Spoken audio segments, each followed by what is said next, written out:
नमस्कार. तर आज आपल्याबरोबर आहेत ठाकूर सर. तुम्ही त्यांना ओळखतच असाल. तर आज मला हे सौभाग्य लाभले आहे की मी त्यांची मुलाखत घेत आहे.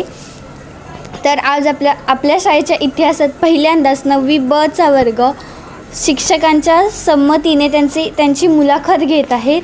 तर ह्याच्याबद्दल सर तुम्हाला काय वाटते? मला पहिल्यांदा आपले वर्ग शिक्षक आणि तू विद्यार्थिनी यांना धन्यवाद द्यावं असं वाटतं. कारण माझ्यासारख्या शिक्षकाची मुलाखत घेण्यात तू धाडस केलंस. कारण आजपर्यंतचा माझा इतिहास तुम्हाला सगळ्यांना माहिती आहे की ठाकूर सर म्हटलं की 4 नाही 10 पावलं विद्यार्थी लांबत असतात. त्यामुळे तुला पहिल्यांदा धन्यवाद तू धाडस केल्याबद्दल. Thank you sir. तर माझा प्रश्न असा आहे की तुम्ही शिक्षक व्हायच्या आधीपासूनच ठरवले होते? नाही, जीवनामध्ये पुढे कोण व्हायचं हे अगोदर काही मी ठरवलेलं नव्हतं. आणि शिक्षण घेण्यामागचा पण माझा असा काही मुख्य हेतू ठरलेला नव्हता. नापास होत नाही म्हणून पुढच्या वर्गात जायचं, पास होतोय म्हणून शिक्षण चालू राहिलं. शिक्षण घेत असताना सुरुवातीपासूनच घरची परिस्थिती अत्यंत हलाखीचीच म्हणायला पाहिजे. घरचं काम केलं तर जेवायला मिळायचं, काम नाही केलं तर लोकांकडे मजूर म्हणून कामाला जायचं. लहानपणापासून स्वतः छोटंसं कुरण होतं, त्या कुरणात मेहनत करायची, तोंडलीचं उत्पन्न घ्यायचं, गुरं वळवायची, दूध विकायचं, कोंबड्यांची अंडी वगैरे विकायची, फळं वगैरे विकायची. असं करत करत शिक्षण घेत आलो. 12वीपर्यंत 10वीतच गावातच शाळा होती, तिथे शिक्षण झालं. 10वीचा पहिला माझा इतिहास तुम्हाला मी नेहमी माझा आदर्श सांगत असतो. सुरुवातीलाच म्हणालो नापास होत नाही म्हणून पुढच्या वर्गात प्रवेश असायचा. 10वीची परीक्षा देतानासुद्धा सकाळी लवकर उठायचं, घरची सगळी कामं करायची आणि 18 किलोमीटर अलिबाग या शहराच्या ठिकाणी परीक्षेला जायचं. गावातून 8:30ची बस असायची, बस म्हणण्यापेक्षा ST असायची. 90 पैसे त्यावेळी तिकीट होतं. आमच्याच वर्गातला आमचा ग्रुप लीडर्स म्हणूया त्याला, तो आमचं तिकीट काढून देण्यासाठी आमच्याकडून 1-1 रुपया घ्यायचा. 9 जणांचे 9 तिकीटं काढत असताना त्याचा एकाचा तिकीट आपोआप निघून जायचा. हे सगळी परीक्षा झाल्यानंतर त्याने ते आम्हाला गुपित सांगितलं. असे काही विद्यार्थी, असे काही मित्र माझ्या सहवासात आलेत. आणि 10वीला मला फक्त गुण होते 38.14%.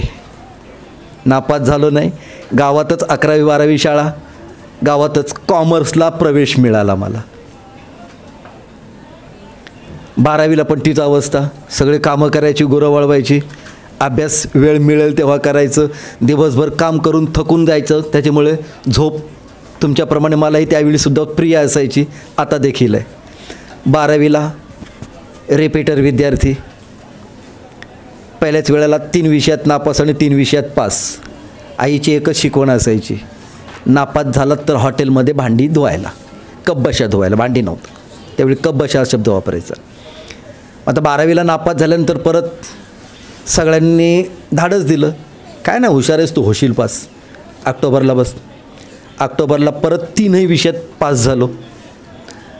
परत 12वीनंतर काही गावात शिक्षण घेण्याची व्यवस्था नसल्याकडे तालुक्याच्या ठिकाणी जायचं.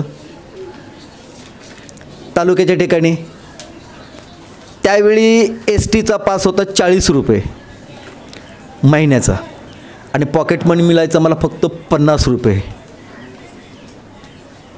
सॉरी, 35 रुपये पास होता आणि पॉकेट मनी मिळायचा मला त्यावेळी 50 रुपये. 15 रुपयात महिनाभर काढायचं. वर्ष गेलं, एटी लागली. सेकंड इयरला परत पासाच्या पॉकेट मनीमध्ये काहीच सुधारणा नाही, 50 पण पासाची किंमत वाढली, 40 रुपये झाले. लास्ट इयरला पण तसंच, पॉकेट मनी 50 पासची किंमत 45 रुपये झाले. म्हणजे 13वीला 15 रुपये पॉकेट मनी, 14वीला 10 रुपये पॉकेट मनी आणि ग्रॅज्युएशनला 5 रुपये पॉकेट मनी. अशा परिस्थितीत माझं शिक्षण झालं. 89ला इलेक्शन होतं. संध्याकाळी गुरं वळवून दावणीवर बांधायची आणि मग प्रचाराची गाडी आली की त्यांच्याबरोबर एक मनोरंजन म्हणून फिरायला जायचं. आणि ही माझी अवस्था माझ्याच बाजूला असलेल्या माझ्या मित्रांनी जाणून घेतली. आणि इलेक्शन पूर्ण झाल्यानंतर आमच्या विभागातील आमदार शेतकरी कामगार पक्षाचे जयंत पाटील, कदाचित नाव तुम्हाला माहिती असेल, त्यांच्याकडे मला घेऊन गेले आणि त्यांनी मला विचारलं काय शिक्षण आहे. तो म्हणलो आत्ताच बोलू 15वीची परीक्षा दिलेली आहे, पास होईन याची खात्री आहे, पण रिझल्ट अजून लागलेला नाही आहे. मग त्याने सांगितलं मीच कुठल्या तरी एखाद्या शाळेवर तुला ठेवणार, 2-3 महिन्यात मीच हाकलून देणार, त्याच्यापेक्षा तू म्हणे BEd कर. BEd करायचं नंतर परत आर्थिक परिस्थितीचा प्रश्न आलाच. मी सांगितलं त्यानं की तेवढी काय माझी ऐपत नाही आहे BEd करण्या इतपत. ठीक आहे म्हणजे तुला मी अर्बन बँकेतून कर्ज मिळवून देतो, परत ॲडमिशन कसं होणार ती जबाबदारी म्हणे माझी लागली. त्याच्यानंतर परत त्याच वर्षी दुसरं इलेक्शन लागलं आणि त्या इलेक्शननंतर परत ॲडमिशनचं काही विचारायला गेलं. तो म्हणतो आता काही मी ॲडमिशन देऊ शकत नाही, कारण दोन्ही इलेक्शन आम्ही हारलो आहे, बँका आम्हीच रिकाम्या केलेल्या आहेत. त्यामुळे माझ्यासोबत जो मित्र होता, 2 मित्र होते, त्यांना सांगितलं ह्या पोराच्या ॲडमिशनची व्यवस्था तुम्ही दोघांनी पाहिजे. ते म्हणजे एक सिद्धनाथ पाटील आणि दुसरा अनिल पाटील. अनिल पाटील पंचायत समितीचे सदस्य आहेत, सिद्धनाथ पाटीलसुद्धा अलिबाग रायगड पंचायत समितीचे माजी सदस्य. ॲडमिशन मिळवून देण्यासाठी स्वतः अनिल पाटील स्वतःच्या खर्चाने मला मुंबईमध्ये घेऊन आले. अगदी मुरबाडपासून त्यांनी मला ॲडमिशनसाठी फिरवलं. इकडे कुठेच ॲडमिशन मिळालं नाही. शेवटी परत नाराज होऊन गेलो.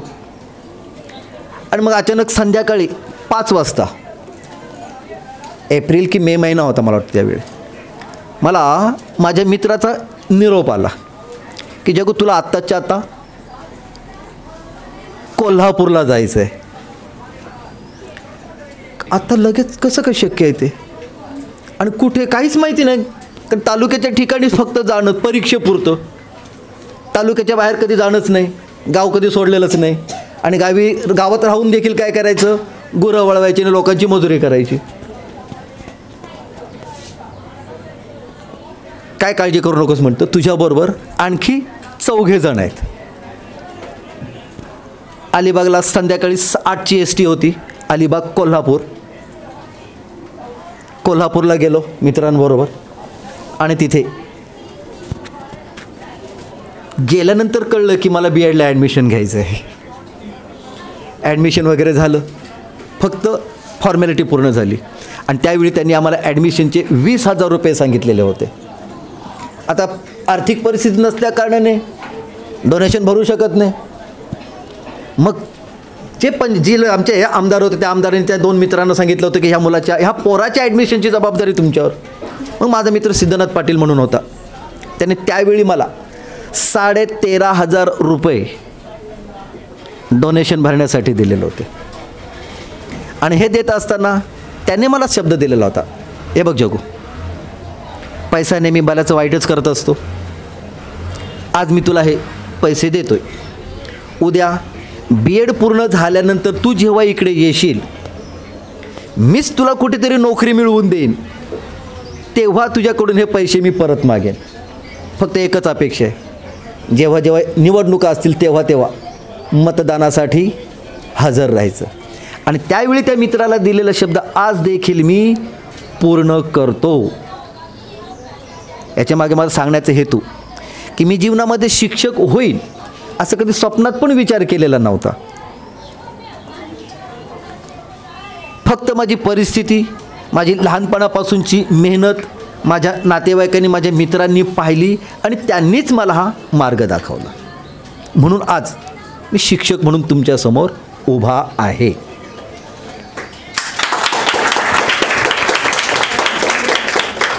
तर सर, तुमचा इथपर्यंतचा प्रवास तर खूप असा हे होता, हालाकीचा होता, पण तुम्ही तेव्हा हार नाही मानली. मग तुम्ही शिक्षक झाल्यानंतर तुमच्या घरच्यांची प्रतिक्रिया काय होती? पोरगा शिक्षक झाला म्हणजे घरच्यांना मोठा अभिमान अर्थात असणारच. पण ज्यावेळी मी B.Ed करत होतो कोल्हापूरमध्ये, त्यावेळी आमचे प्रिन्सिपल ते रिटायर्ड शिक्षक होते, पाटील म्हणून त्यांचं आडनाव. त्याने एकच मला विधान म्हणजे सगळ्यांनाच कॉमन सांगितलेलं होतं की नाही मिळत भीक म्हणून मास्तर की शिक, असं असता कामा नये. नाही मिळत भीक म्हणून मास्तर की शिक, असं असता कामा नये. आज तुम्ही शिक्षक म्हणून जेव्हा विद्यार्थ्यांच्या समोर जाणार तेव्हा तुमच्या समोर एक पिढी असणार आहे आणि ही पिढी घडवण्याचं काम तुम्हाला करायचं आहे. आणि त्यानंतर तू विचारलेल्या प्रश्नाचं उत्तर परत देतो मी. आईवडिलांना आनंद तर झालाच, पण त्यातच परत नाराजी पण होती. मास्तर झालाय पोरगा, पण नोकरी कुठे अजून आहे? नोकरी नव्हती, कारण त्यावेळी पण अशा नोकऱ्या असतीलच असं नाही. आणि मग त्याच्यात एक महत्त्वाचा मुद्दा सांगायचा आहे मला की आम्ही त्यावेळी 5 विद्यार्थी, 5 मित्र कोल्हापूरमध्ये एकच विषय घेऊन होतो, मराठी आणि भूगोल. आता आम्हाला B.Ed म्हणजे काय हेही माहीत नव्हतं, फक्त B.Ed म्हणजे शिक्षक एवढंच माहिती होतं. B.Ed होऊन जेव्हा आम्ही नोकरीसाठी आमच्याच आमदारांकडे गेलो तेव्हा त्यांच्या पहिल्यांदा शिव्या पडल्या, कारण एकाच विषयाचे आम्ही 6 शिक्षक आणि हिंदी मराठी या विषयाच्या जागा एकाच शाळेवर किंवा त्या विभागामध्ये असतीलच असं नाही आहे. मग त्यांनी सांगितलं जेव्हा जागा होतील निर्माण तेव्हा तुम्हाला नोकऱ्या देऊ. जवळजवळ बरेचसे दिवस निघून गेले. त्यांच्या जवळचे जे विद्यार्थी होते त्यांना त्यांच्या तालुक्यामध्ये जवळपास कुठेतरी मिळाल्या नोकऱ्या. माझं काय? मग तेव्हा माझा मोठा भाऊ इथेच घाटकोपरमध्ये राहतो, त्याच्या ओळखीने एका क्लासवर शिक्षक म्हणून जॉईन झालो आणि तीच माझी पहिली शिक्षक म्हणून विद्यार्थ्यांसमोर उभं राहण्याची वेळ. आणि त्या क्लासचं नाव पण सरस्वती विद्या निकेतन, पार्कसाईट, अप्पर डेपोपाडा. बनगर सरांची शाळा म्हणून त्या क्लास म्हणून त्यावेळेपासून फेमस होते, प्रसिद्ध होते. आज त्यांच्या जवळजवळ 3 शाळा आहेत. असा माझा थोडक्यात हा शिक्षणाचा प्रवास, शिक्षक म्हणून उभा राहील.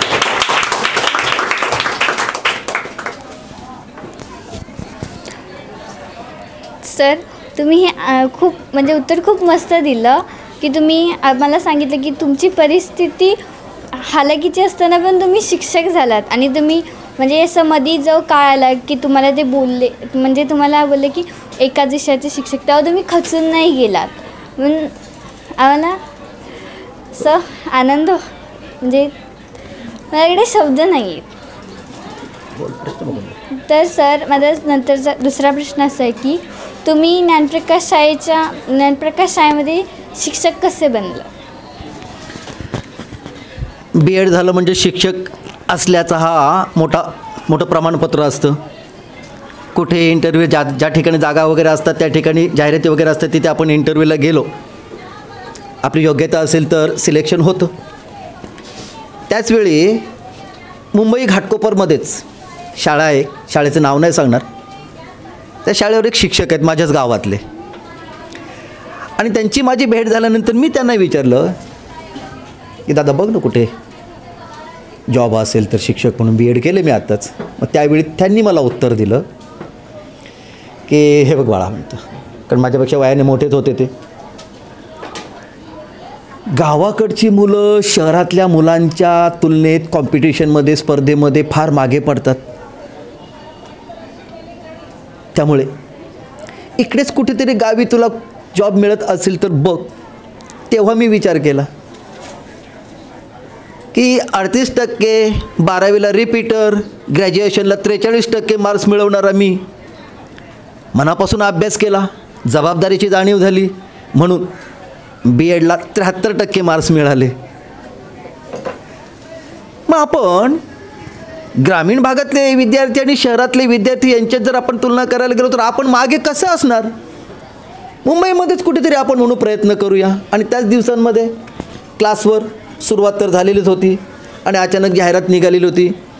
घाटकोपरमध्येच अभ्युदय विद्यालय पारशीवाडी, हे तुम्हाला माहिती असेल, चिरागनगर पोलीस स्टेशनच्या मागच्या बाजूला ती शाळा आहे. जाहिरात हातात मिळाली.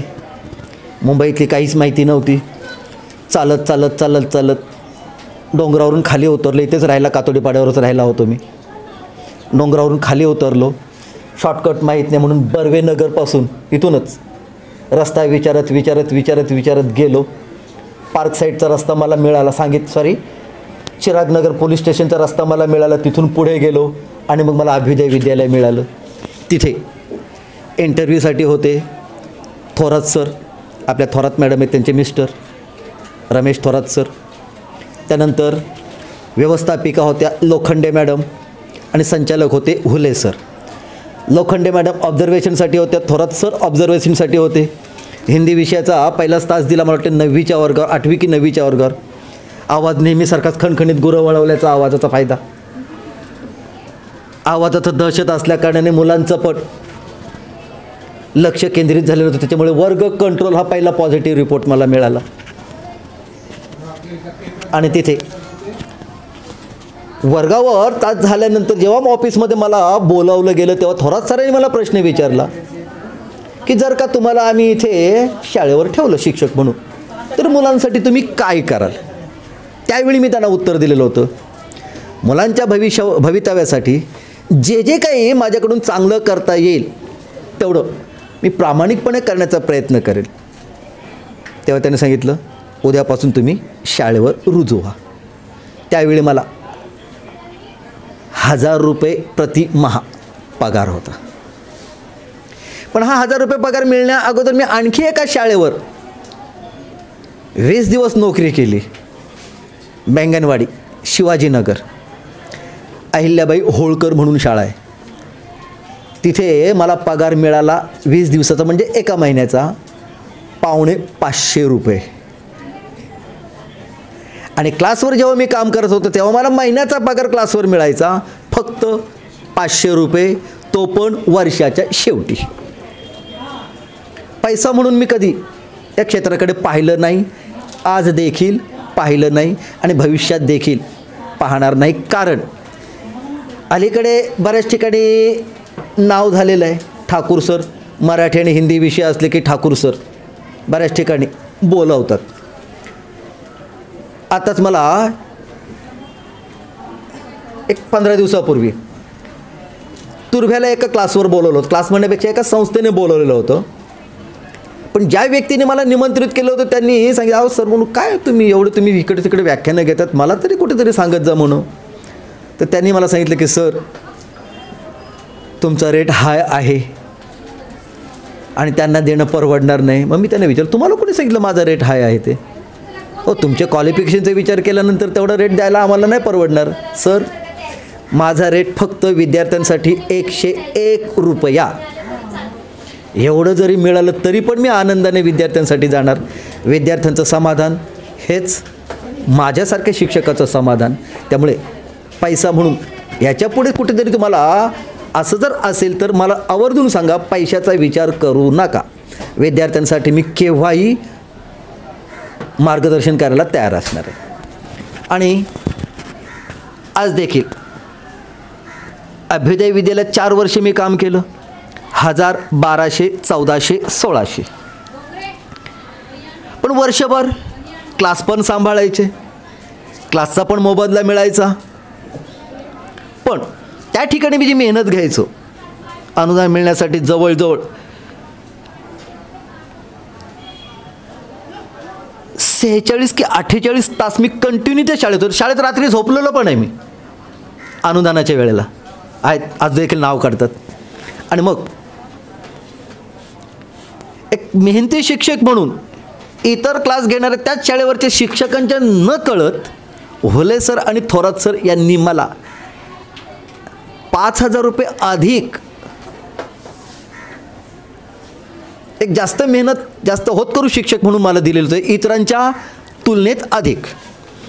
पण 4 वर्षानंतर अंतर्गत काही मतभेद निर्माण झाले, अभ्युदय विद्यालय सोडलं.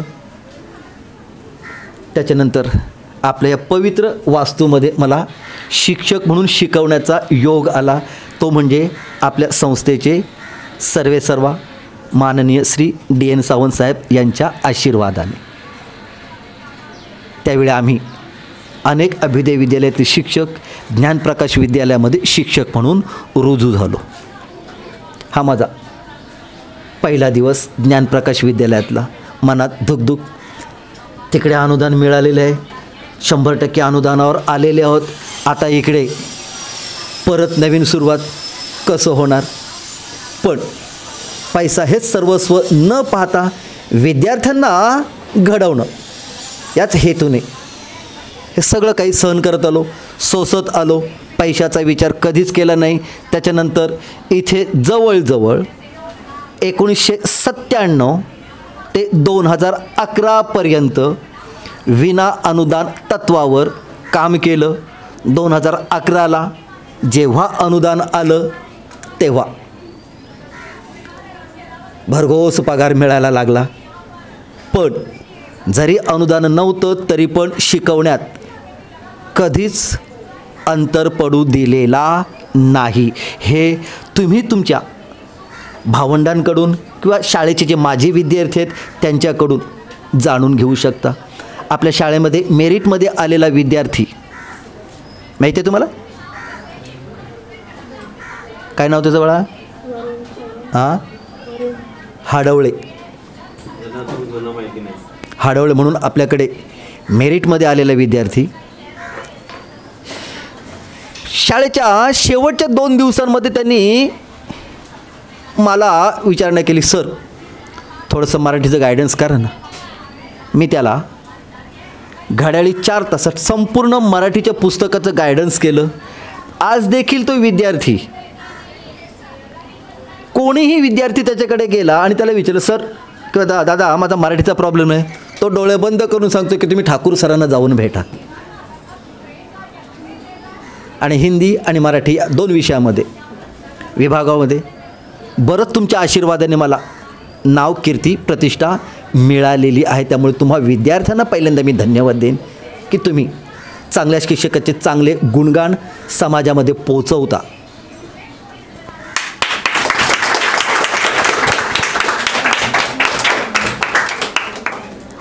तुम्ही सर खूप चांगलं उत्तर दिलं. तर माझा दुसरा क्वेश्चन आहे की तुमचा शाळेचा पहिला दिवस होता तेव्हा विद्यार्थ्यांची आणि तुमची अशी प्रतिक्रिया काय होती विद्यार्थ्यांची? अगोदरचा 4-20 वर्षाचा अनुभव होता, क्लासवरचा अनुभव होता. त्यामुळे विद्यार्थ्यांना कसं शिकवायचं ही कला अवगत झालेली होती. आणि त्यावेळी मला 7वीच्या वर्गावर हिंदी विषयाचा तास दिलेला होता. तो पहिला तास मला आठवतोय. विद्यार्थी संख्या त्या तुलनेत कमी होती. विद्यार्थ्यांच्या बाबतीत एक गोष्ट मला आवर्जून सांगावीशी वाटते. विद्यार्थ्यांना जर काही नवीन ऐकायला मिळालं तर विद्यार्थी लक्षपूर्वक नाही, कान टवकारून ऐकत असतो. आणि तेच जर असेल तर मग विद्यार्थी चुळबुळ करतो. आणि तेव्हापासून अगोदरचा अनुभव असल्या कारणाने त्या दिवशी विद्यार्थ्यांना भरपूर काही नवीन देण्याचा प्रयत्न केला. संस्थाचालक आपले सावंत साहेब स्वतः पाठ ऑब्झर्वेशनला बसलेले होते. इतर संस्थेचे सदस्य होते. सावंत साहेबांनी लगेच, छान ठाकूर, चांगलं लेक्चर घेतलंस, असं लगेच तिथे त्यांच्याकडून पाठीवर शाबासकीची थाप पडली. सतत संचालकांची शाबासकीची पाठीवर थाप असली तर मग न करणे असं काय. आणि त्यांनी सांगितलं, चला तुम्ही जॉईन व्हायचं. आणि तेव्हापासून नवीन विद्यार्थी, नवीन शिक्षक आणि नवीन काहीतरी, नवीन शाळांनी नवीन काहीतरी करून दाखवण्याची जिद्द होती. कारण अगोदरची शाळा आपण सोडलेली होती, तिथे जे काही करता आलं नाही ते इथे करण्याचं धाडस होतं, जिद्द होती. आणि आज देखील विद्यार्थ्यांसाठी भरपूर काही करण्याची मनापासून तयारी आहे. फक्त एवढीच अपेक्षा आहे विद्यार्थ्यांकडून की तुम्ही सगळं येतं आहे असं समजू नका. त्या शिक्षकांना विचारा, ते शिक्षक तुम्हाला नक्कीच सांगतील. पण तुम्ही मनात संकोच बाळगता, सरांना कसं विचारायचं, सरांना जर विचारलं तर इतर विद्यार्थी आम्हाला काय बोलतील. बाळांनो, एक गोष्ट लक्षात घ्यायची, तुम्ही एक विद्यार्थी जर आपल्या मनातली शंका जर विचारलात किंवा विचारली तर तुमचं तर शंकेचं निरसन तर होतंच, पण इतर जे 49 विद्यार्थी बसलेले असतात त्यांचं पण समाधान होतं की बघा त्या विद्यार्थ्याने विचारलं म्हणून मला आलं. पण तुम्ही काय विचार करता की नको सर काय बोलतील, इतर विद्यार्थी काय बोलतील. पण हा विचार करा की माझ्या शंकेच्या निरसनाने इतर विद्यार्थ्यांची पण शंका सोडविली जाते. म्हणून तुम्ही कोणत्याही शिक्षकाला, मीच असं नाही, कोणत्याही शिक्षकाला एखादा मुद्दा जर समजत नसेल तर विचारा, वारंवार विचारा. सांगणार आणि नाही सांगितलं तर मग पुढचा मार्ग. पण असं आपल्याकडे कधीच होत नाही आणि होणार सुद्धा नाही की विद्यार्थ्यांनी शंका विचारली आणि त्या शंकेचं शिक्षकांनी निरसन केलेलं नाही. असं कधीच होणार नाही. तुम्ही पुढे या, तुम्ही एक पाऊल पुढे आलात तर आम्ही 10 पावलं तुमच्यासाठी येतो.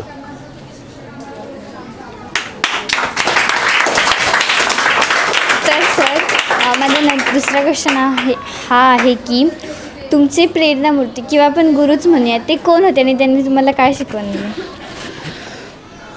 प्रेरणा असावी लागते कोणाची तरी. पण माझा एकंदरीत इतिहास जर मी तुम्हाला सांगितलं त्याच्यावरून तुम्हाला अंदाज आलेला असेल की माझ्यासमोर आदर्श असा कोणीच नव्हता, फक्त एक.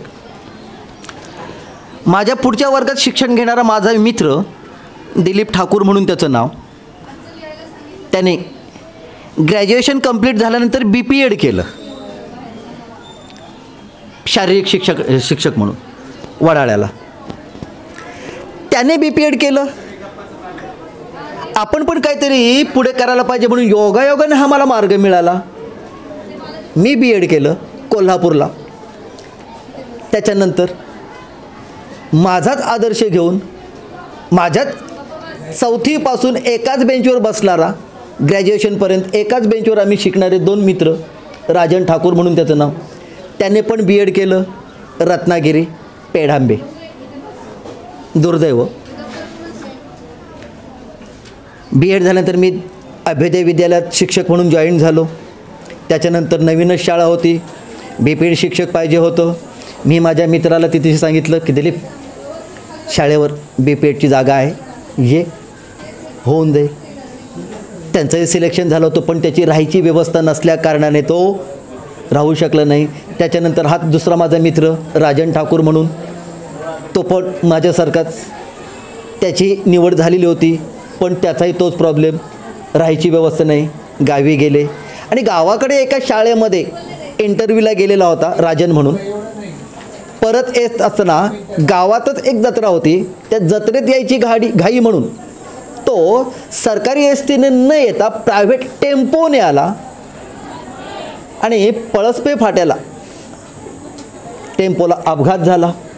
त्या अपघातात रात्रीच्या अंधारात तो बाहेर फेकला गेला. जे त्याच्यासोबत मित्र होते त्यांच्यावर उपचार झाले, वाचले. हा अंधारात फेकला गेला, तो त्यावेळी सापडला नाही, पण जेव्हा तो सापडला तेव्हा तो बेशुद्ध अवस्थेत होता. डोक्याला बऱ्यापैकी मार लागलेला होता. सायनला हॉस्पिटलमध्ये त्याला ॲडमिट केलं. त्याच्याच मावशीचा मुलगा सायनला नितीन पाटील म्हणून डॉक्टर्स आहेत, त्यांच्या ओळखीने जीव वाचला. पण आज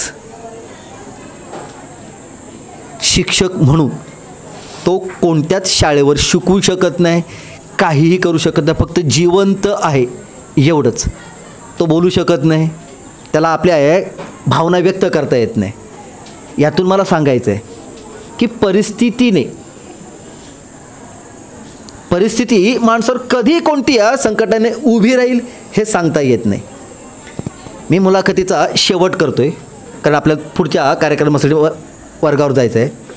जीवनामध्ये यशस्वी होण्याचा एकच मार्ग तुम्हाला विद्यार्थ्यांना मी सांगतो. आपल्यासाठी ज्यांनी ज्यांनी काही केलेलं आहे त्यांना विसरायचं नाही. आज देखील माझा मित्र अभिमानाने सांगतो की माझा एकमेव प्रामाणिक विद्यार्थी, प्रामाणिक मित्र की जो इलेक्शनला येतो. आईवडिलांना कधी विसरायचं नाही. आईवडील जे काही आपल्याला सांगतात ते नेहमी आपल्या चांगल्यासाठीच सांगतात, म्हणून त्यांचं कधीच वाईट वाटून घ्यायचं नाही. आता माझ्या यशाची गुरुकिल्ली तुम्हाला मी सांगतो. एवढं सगळं असताना देखील मी आज पूर्णपणे समाधानी आहे. फक्त 2च तत्त्व मी जीवनामध्ये सांभाळतो. एक, संतांचेच विचार आहे, ठेविले अनंते तैसेची राहावे चित्ती असू द्यावे समाधान. ज्या परिस्थितीत परमेश्वरानं आपल्याला ठेवलेलं आहे त्या परिस्थितीत समाधान मानायला शिका. आणि दुसऱ्याच्या अंतरी लागेल धक्का ऐसी वर्तणूक करू नका. दुसऱ्याचं अंतर्मन दुखावलं जाईल अशा प्रकारचं वर्तन आयुष्यात कधीच करायचं नाही. हे 2 तत्त्व, ह्या 2 गोष्टी जर तुम्ही जीवनामध्ये आचरणात आणल्यात तर तुम्ही देखील एक यशस्वी नागरिक म्हणून समाजामध्ये नक्कीच प्रतिष्ठा प्राप्त करू शकता. 2च गोष्टी आहे, त्यात समाधान माना आणि आपल्यामुळे समोरची व्यक्ती दुखावली जाणार नाही याचा प्रयत्न करा. एवढाच मी तुम्हाला विद्यार्थ्यांना संदेश देतो. प्रामाणिकपणे अभ्यास करा, आपल्या तत्वांशी एकनिष्ठ राहा, विचारांशी एकनिष्ठ राहा. एखादा विचार, एखादा तत्व, एखाद्याचं मत आपल्याला पटत नसेल तर तिथे विरोध करा. नाही पटलं तर मार्ग बदला. तेच घेऊन बसायचं नाही. हिंमत आहे आपल्यात. फक्त प्रामाणिकपणे कर्तव्य करणं. आता विद्यार्थी म्हणून आपलं कर्तव्य अभ्यास. ठीक आहे, धन्यवाद मला या ठिकाणी येऊन बोलण्याची संधी दिली. धन्यवाद सर, तुम्ही तुमचा मौल्यवान वेळ आमच्यासाठी काढून तुम्ही आम्हाला इतकं काही सांगितलं त्याबद्दल धन्यवाद. पुन्हा एकदा मला वेळोवेळी मार्गदर्शन करणारे, सांभाळून घेणारे आपल्या संस्थेचे सर्वेसर्वा DN सावंत साहेब यांना मी धन्यवाद देणार आहे. कारण त्यांनी मला या वास्तूमध्ये शिक्षक म्हणून शिकवण्याची संधी दिली. त्यानंतर आपले शाळेचे निवृत्त मुख्याध्यापक जाधव सर म्हणून त्यांना देखील मी धन्यवाद देईन. कारण त्यांनी देखील आम्हाला खूप सांभाळून घेतलं. आणि आता सध्या कार्यरत असलेल्या आपल्या मुख्याध्यापिका सौ टेकाडे मॅडम यांनासुद्धा मी धन्यवाद देईन की त्या देखील आम्हाला सगळ्या शिक्षकांना खूप सांभाळून घेतात आणि वेळोवेळी मार्गदर्शन करतात. आणि सगळ्यात महत्त्वाचं धन्यवाद तुम्हाला विद्यार्थ्यांना की तुम्ही आमच्या शिक्षकाच्या आज्ञेचं पालन करता. आम्ही शिकवलेलं तुम्ही आकलन करता. म्हणून तुम्हालाही धन्यवाद.